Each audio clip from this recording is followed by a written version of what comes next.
Viewers, এখন দেখেন আমি যে জায়গাটায় দাঁড়িয়ে আছি এটা কিন্তু অনেক উঁচু একটা জায়গায়। দেখেন আমার পেছনে কিন্তু যে গাছগুলো আপনারা দেখতে পাচ্ছেন, এটা কিন্তু দেখেন আমি যেখানে আছি গাছগুলো কিন্তু অনেক উঁচু গাছ। আর এখান থেকে মনে হচ্ছে যে গাছের মাথার উপরে কিন্তু আমি দাঁড়িয়ে আছি, সেই রকম একটা রহস্যজনক জায়গা। তো এখানে এলাকাবাসী যেটা বলতেছে এই জায়গা সম্পর্কে অনেক কিছুই শুনলাম আমি, যে এখানে নাকি এখনও একটা কলা গাছ নাকি আছে, সোনার কলা গাছ এখানে রয়েছে। এছাড়া এখানে রয়েছে স্বর্ণের গাই বাছুর, নাঙল, জোয়াল এবং 2 ডাবর গুপ্তধন, যেগুলো কিন্তু মাঝে মধ্যে এখান এর আশেপাশের যে তান্ত্রিকরা রয়েছে তারা কিন্তু এইগুলো উঠাতে আসে, কিন্তু তারা সকলেই কিন্তু ব্যর্থ হয়ে চলে গেছে। একটা ওঝা নাকি এখানে এসে যখন আসন দিয়েছিল তখন নাকি তিনি মারাই গেছেন। এই রকম একটা রহস্যজনক একটা জায়গা। বলতেছে যে এখানে একজন ওঝা এসে কিন্তু বেল দিয়ে তিনি তান্ত্রিক সাধনা করতেন, যে তার সামনে নাকি 5টা 6টা বেল রাখতো, সেই বেল নাকি ফেটে যেত এবং এখানের যে দরজা জানালা রয়েছে গুপ্তধন যেখানে রাখা আছে সেই জায়গার নাকি দরজা তখন খুলে যেত। এখন যখন দরজাটা খুলে গিয়েছিল তখন সেই তান্ত্রিক নাকি সেই গুপ্তধন একবার দেখতে পেয়েছিল, দেখার পরে এখানেই নাকি সে ফিট হয়ে পড়েছিল। এই রকমই প্রচলিত কথা কিন্তু এলাকাবাসীর কাছ থেকে জানা যায়। তো এই জায়গাটা কিন্তু খুবই রহস্যজনক এবং গুরুত্বপূর্ণ জায়গা। এছাড়া এখানে কিন্তু এখনও যে একে ভর দুপুরে কিন্তু এমন একটা সাপ নাকি বের হয়, যে সাপ নাকি আশেপাশের লোকজনকে তাড়া করে নিয়ে চলে যায় অনেক দূর, এবং বিশেষ করে মহিলা মানুষ যখন দেখে সেই সাপটা নাকি ওই মহিলাকে একবারে পেঁচিয়ে দড়িয়ে হাড় হাড্ডি গুঁড়া করে দেয়, এইরকমও কিন্তু কথা প্রচলিত আছে। সেই একটা রহস্যজনক ধাপ এটা। আর সবচেয়ে যে বড় কথা, এই যে আমার পেছনে যে জায়গাটা দেখতেছেন ওই যে ওই পাশে, এটা হচ্ছে যে বাদশাহ সেকেন্দার, গাজী কালু এবং বাদশাহ সেকেন্দারের যে বাড়ি, সেই গাজী কালু বাদশাহ সেকেন্দারের বাড়ি। আর এটা ছিল যে বাদশাহ সেকেন্দারের যে বাড়ি, সেই বাড়ির কিন্তু মালি।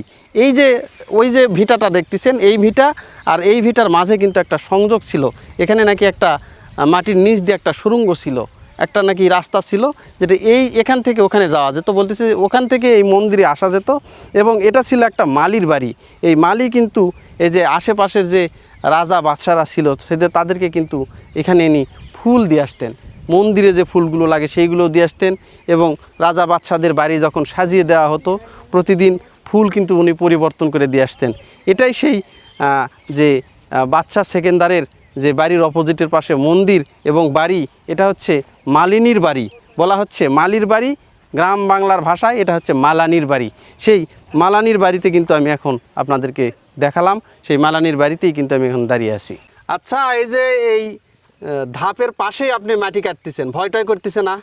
ভয় কি, আমাকে জন্মস্থান, আমাকে বাপদাদা সম্পত্তি, তা আমাকে ভয় কিসে? ভয় টয় নাই? না না, অনেকে বলে যে মানে অনেক কিছু নাকি বের হয় কোদালের কোপে কোপে। হ্যাঁ, এটা আগে থেকে জায়গা তো জায়গা, হ্যাঁ, কিন্তু আমাকে আগে থেকে ছোট থেকে ভয় টয় নাই? ভয় টয় নেই। কিন্তু জিনিসপাতি অনেকে পায় অনেক কিছু। না, আমরা দেখিনি, পাই না। পায় না? না না না। আচ্ছা, ভিতরে জিনিসপাতি আছে, এটা আমরা দাদারা গল্প করে। মানে এখানে নাকি গুপ্তধন আছে, অনেক টাকা সম্পদ আছে ভিতরে। সেইগুলা নাকি একটা অনেক বড় একটা সাপ নাকি পাহারা দিচ্ছে। হ্যাঁ, পাহারা সাপ, 2টা ডাবর আছে, হ্যাঁ। ডাবরের মুখে 2টা সাপ আছে, বড় সাপ আছে। এটা কে বলছে আপনাদেরকে? এটা দাদারা গল্প করে। দাদারাই গল্প করছে? হ্যাঁ। কোনো তান্ত্রিক এসে কোনো তান্ত্রিকতা করেনি এখানে? না না না। হ্যাঁ, অনেকে নাকি তুলতে চাইছে, পারেনি। না, খুঁড়তে চাইছিল, কিন্তু চুরি করে খুঁড়ছে, হ্যাঁ। সেটা আবার আমরা পুড়ে দিছি। আপনারাই পুরে দিছেন? হ্যাঁ। ওরে বাবা, সরকারি সম্পদ, হ্যাঁ। আমরা খুঁড়তে দেবো কেন? কিন্তু আর একটা বিষয় যেটা হচ্ছে যে এখানে গুপ্তধন আছে, এটা স্বপ্নে মানুষে দেখে পায় অনেকে। হ্যাঁ, দেখতে পারে, অনেকে দেখতে হ্যাঁ। পায় না। আমরা গল্প শুনছি ছোটতে, ওই সরকারি থেকে ওই যন্ত্র নিয়ে যাচ্ছিল, সেই যন্ত্র নষ্ট হয়ে গেছে, কিনা দেখতে পারেন। তাই? হ্যাঁ।